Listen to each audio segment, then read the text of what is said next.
गाने ही की जबान में जवाब देना है, तो मैं उनको ये कहूंगा, तुमने दी आवाज, लो मैं आ गया। तुम बुलाओ मैं ना आऊं, ऐसा हरजाई नहीं। तुम जब आवाज दोगे इंशाअल्लाह हम हाजिर हो जाएंगे आपके बीच में। जब इंसान बहुत ज्यादा बौखलाहट में आ जाता है और उसे सामने अपनी शिकस्त नजर आती है, तो वो इस तरह की बातें करता है। मेरे बारे में बताया गया है कि ये हमको क्या सिखाएगा। ये खुद एक इलेक्शन हार कर आया हुआ है। अल्लाह को तकब्बुर पसंद नहीं है। और मैं आपको एक बात कहना चाहता हूं, ना किसी भारतीय जनता पार्टी, न शिवसेना, न राष्ट्रवादी, न कांग्रेस, किसी में इतनी हिम्मत नहीं थी हमें हराने की। हमें अगर किसी ने हराया है तो हमारे कौम के दलालों ने हराया है। अब मैं वहां के दलालों की बात कर रहा हूं, तो एक बात समझ लो, तुम्हारी पार्टी के जितने भी नेता हैं, उन सब की अगर जबान मिला दे तो भी हमारी जबान का मुकाबला नहीं कर पाओगे। मेरे कायद बैरिस्टर असदुद्दीन अवैसी साहब ने अगर हमको कुछ सिखाया है, इस मुल्क के अंदर नौजवानों को अगर उन्होंने कुछ सिखाया है, तो इस मुल्क में अगर जीना है तो सीना चौड़ा करके। सब लोगों ने सुना होगा कि महाराष्ट्र के एक मंत्री ने, सुनिए, अगर तुम्हें कुरान पढ़ना है तो तुम पाकिस्तान चले जाओ। शायद उस मंत्री को यह बात का पता चल गया था कि उसका बाप बिहार आया हुआ है, तो इस वजह से इतनी जबान चल रही है। 9 तारीख के दिन मंत्री जी, सरकार तेरी, प्रशासन तेरा, पुलिस तेरी, तेरा बाप वापस आने वाला है जवाब देने के लिए। देखिए, आज हालात ऐसे हो गए हैं। एक बहुत ही खूबसूरत सी गजल है, चूंकि मुशायरे का ये था तो उसका एक मिसरा है, ऐ मेरे हमनशी चल कहीं और चल। तो उसमें एक मिसरा है, जब गुलिस्तां को खून की जरूरत पड़ी, सबसे पहले हमारी ही गर्दन कटी। फिर भी कहते हैं ये अहले चमन, ये चमन है हमारा, तुम्हारा नहीं। ये समझ रहे हैं, ये चमन इनके बाप का है। ये समझ रहे हैं, ये मुल्क इनके बाप का है। ये मुल्क जितना नरेंद्र मोदी का है, उतना ही गुड्डू अस्मी का है, इम्तियाज अस्मी का है, उतना ही सरवर आलम का है, उतना ही ये बुजुर्ग शख्स का है, इस नौजवान का है, इस इम्तियाज जलील का है।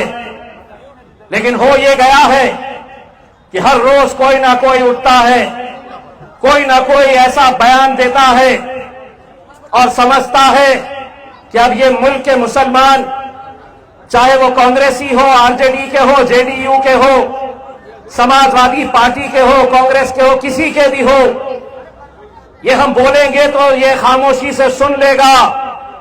अरे मैं मजलिसी हूं, मजलिसी, हम सुनने वाले नहीं हैं। और तुमको साफ तरीके से कहते हैं, 75-76 सालों से तुम बोलते थे और हम सुनते थे। अब हम बोलेंगे, अब हम बोलेंगे और तुम्हारे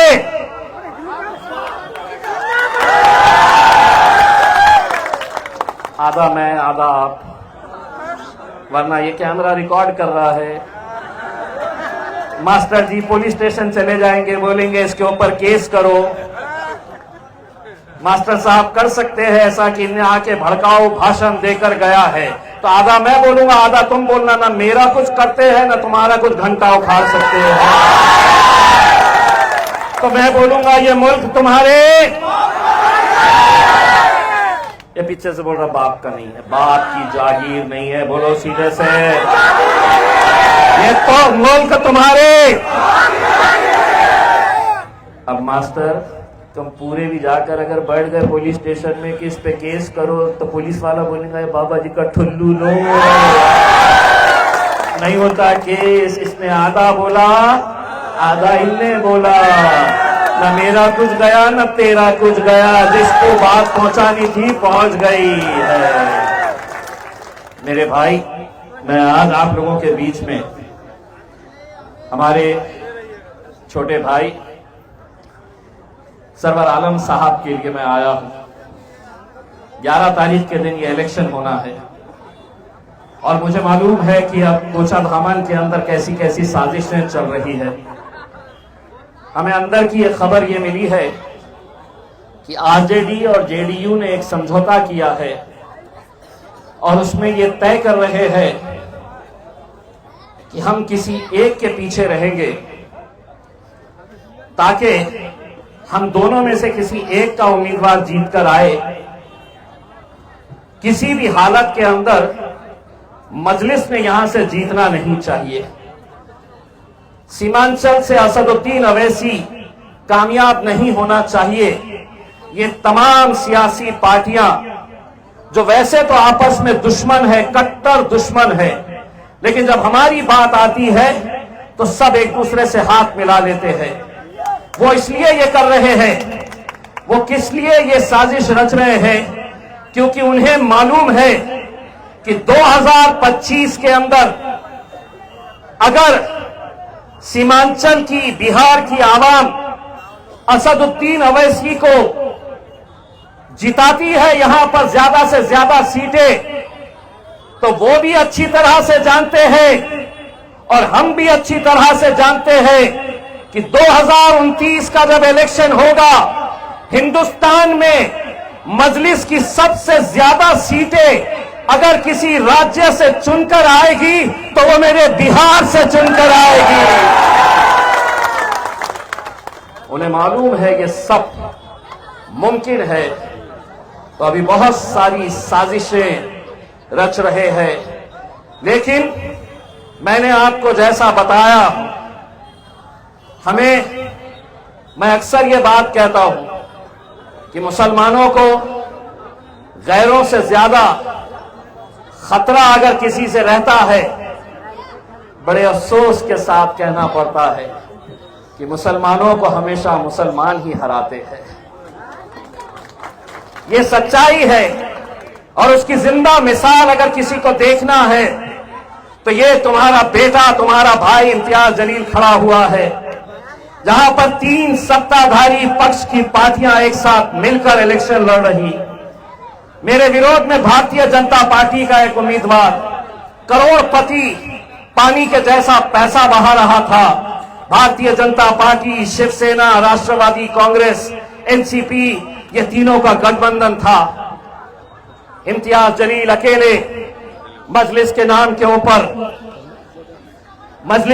के ऊपर इलेक्शन लड़ रहा था। हुआ ये कि 15 मुसलमानों को खड़ा किया गया पैसा देकर कि तुम 200 ले लो, तुम 500 ले लो, और यही नतीजा है कि ये जितने उम्मीदवार थे इन्होंने कुछ 1000 वोट ले लिए और मैं 1700 वोट से हार गया। इन्होंने समझा कि हम हार गए तो खत्म हो जाएंगे। कभी आपसे कह रहा हूं, महाराष्ट्र आके देखो, अल्हम्दुलिल्लाह हमारा जलवा अब भी वैसे ही है। अल्हम्दुलिल्लाह आतिफत करने के लिए हमने कहा कि हम रास्ते के ऊपर आएंगे, और जब रास्ते पे आने का फैसला किया, हमने एक रैली निकालने का फैसला किया, तो बड़े बड़े पुलिस अधिकारी आए और उन्होंने कहा कि हम तुम्हें परमिशन नहीं देंगे, इजाजत नहीं देंगे, रैली नहीं निकाल सकते। मैंने उनसे कहा कि तुम्हारी ताकत लगाओ मुझे रोकने के लिए, और मैं मेरी ताकत लगा के बताता हूं मैं मुंबई कैसे पहुंचता हूं। मेरे भाई,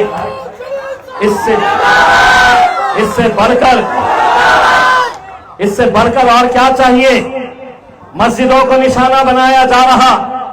मैं अभी मगरिब के वक्त जब आया तो इसी एक मेडिकल स्टोर के सामने, मस्जिद नहीं है, रास्ते के ऊपर जमात बनी हुई थी। मैं उन्हीं लोगों के साथ रास्ते पे मगरिब की नमाज पढ़ा, और वो नमाज पढ़ने के बाद जब मैं यहां पर बैठा था तो मैं ये सोच रहा था कि आने वाला वक्त ऐसा रहेगा कि हम मस्जिदों के लिए तरस जाएंगे। आज हमारी हर रोज एक एक मस्जिद शहीद की जा रही है और हम खामोश हैं। हमारे घरों को बुलडोजर से गिराया जा रहा है, हम खामोश हैं। हमारी बच्चियों को हिजाब पहनने से रोका जा रहा है, हम खामोश हैं। हमारी वक्फ की जमीनें खींची जा रही है और हम खामोश हैं। अगर इन मुद्दों के ऊपर अगर कोई लड़ रहा है, कोई बोल रहा है, तो और कोई नहीं बोल रहा है, सिर्फ मेरा कायद बैरिस्टर असदुद्दीन ओवैसी बोल रहा है। ये चेहरा देखो, ये चेहरा देखो, इस चेहरे के अंदर असदुद्दीन ओवैसी साहब को देखो मेरे भाई। आज आप सरवर आलम साहब को जिताएंगे, मजबूती किसको मिलेगी? अख्तर उल ईमान साहब को मिलेगी मजबूती। और अख्तर उल ईमान साहब मजबूत हुए तो बैरिस्टर असदुद्दीन ओवैसी साहब जब पार्लियामेंट के अंदर जाएंगे तो सीना चौड़ा करके जाएंगे कि देखो बिहार ने कैसा मुझे साथ दिया है। बस इतनी इल्तिजा है।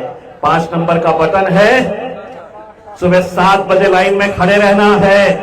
नौजवानों, 5 नंबर का बटन, निशानी पतंग, वहां पर जाकर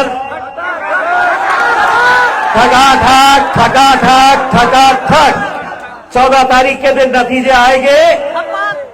सरकार बनाने के लिए अगर इनकी जरूरत पड़ी तो यही तेजस्वी, यही राहुल गांधी मेरे असदुद्दीन ओवैसी साहब के घर पे आएंगे, दरवाजे पे खड़े रहेंगे और करेंगे खटखट खटखट खटखट खटखट। बोलेंगे अब आओ असद भाई, अल्हम्दुलिल्लाह बहुत शरीफाना तरीके से पेश आएंगे। मैं अगर रहा उनके घर पे और उन्होंने बोले चलो, तो मैं बोलूंगा बैठ, पहले मेरे पैरों पे बैठ, तब जाकर बात। तेरे जुनून, तेरे गमन को इंशाअल्लाह कोचा थामन की आवाम जो है 11 तारीख के दिन कुचलेगी, खत्म करेगी और सरवर आलम को जिता कर लेकर आएगी। बोलिए मेरे पीछे, तेरा मेरा रिश्ता क्या? दोनों हाथ ऊंचे करके, तेरा मेरा रिश्ता क्या? नारे तकबीर, नारे तकबीर। बहुत बहुत शुक्रिया। यहां से चलना है।